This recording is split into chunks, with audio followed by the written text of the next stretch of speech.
کہ بنیادی طور پر میرے والد صاحب جو ہیں وہ ان کا میری زندگی پر بہت زیادہ ایک اثر ہے، اور میں ان کے ساتھ 43 ایئرز رہا. میری عمر 43 سال تھی جب وہ اس دنیا سے تشریف لے گئے، اور وہ 43 ایئرز ہم بہت ہی کنیکٹڈ تھے.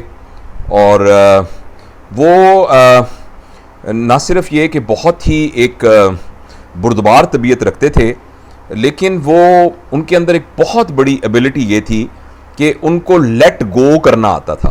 میں جیسے جیسے بڑا ہوتا گیا ان کا پیرنٹنگ سٹائل چینج ہوتا رہا، اور وہ اپنی گرفت میرے اوپر رکھنے کی بجائے اپنی گرفت کو ڈھیلی کرتے رہے.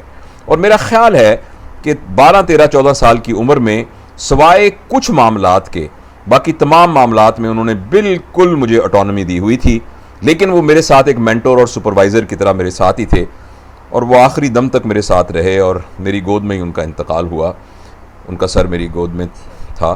تو میں سمجھتا ہوں کہ سب سے زیادہ امپیکٹ جو ہے وہ میرے والد صاحب کا ہے. اور والدہ بھی بے شک رہیں، لیکن اور والدہ میرے اصل میں مزاج میں بنیادی طور پر میرا مزاج جو ہے وہ ایک مذہبی اور دینی مزاج ہے.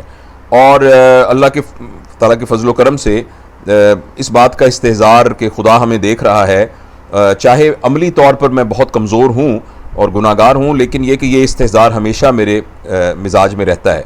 اور اس کا باعث ایکچولی میری والدہ ہیں.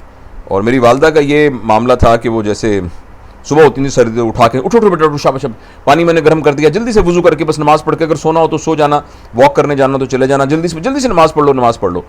تو وہ ایسا انہوں نے گٹھی میں بٹھا دیا تھا یہ تمام باتیں کہ جب ابھی میں صرف 3 4 سال کا ہوتا تھا.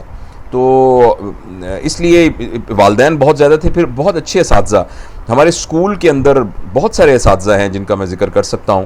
وہ سارے کے سارے بہت ہی، ظہور احمد ظہور صاحب کا میں نے ذکر کیا، ہمارے کلاس ٹیچر تھے شوکت صاحب، اور ایک اشرف صاحب تھے، ایک شفیع صاحب تھے. وہ ان سب سے ہم نے بہت کچھ سیکھا.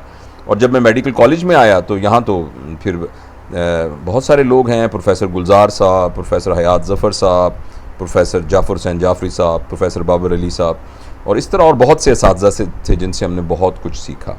اور اس کے علاوہ زندگی میں بہت سارے اور لوگوں سے کسب فیض ہوا.